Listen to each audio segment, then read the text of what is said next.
IT 2.0లో excess క్యాష్ని SO, HO or MDG concern ఆఫీస్కి ఎలా పంపాలో తెలుసుకుందాం. అదర్స్లో ట్రెజరీ అని క్లిక్ చేసి క్యాష్ ఆర్ చెక్స్ అనేది క్లిక్ చేయాలి. ఇక్కడ క్యాష్ రెమిటెన్స్ అనేది క్లిక్ చేయాలి.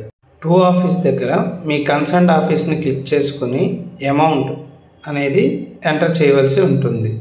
లైన్ లిమిట్ దగ్గర కన్సర్న్ అఫీషియల్ యొక్క డిజిగ్నేషన్ ఎంటర్ చేయవలసి ఉంటుంది. నెక్స్ట్ ఎంప్లాయీ ఐడి దగ్గర ఆటోమేటిక్గా ఆ పర్సన్ యొక్క నేమ్ అనేది వస్తుంది. అది సెలెక్ట్ చేసుకుని డినామినేషన్ అనేది మనం ఎంటర్ చేయవలసి ఉంటుంది. డినామినేషన్ ఎంటర్ చేసిన తర్వాత సబ్మిట్ అనేది క్లిక్ చేయాలి. తర్వాత 3 కాపీస్ అనేవి ప్రింట్ తీసుకోవాలి. ప్రీవియస్గా ఎక్విడెన్స్ కోసం బుక్స్ అనేవి ఉండేవి.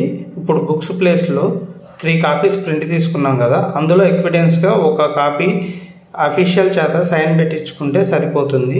మిగతా 2 కాపీసు మనం క్యాష్ రెమిట్ చేసే ఆఫీస్కి పంపిస్తే వాళ్ళు 1 కాపీ అనేది రిసీవ్ అయిన తర్వాత మనకి పంపిస్తారు. Thank you for watching.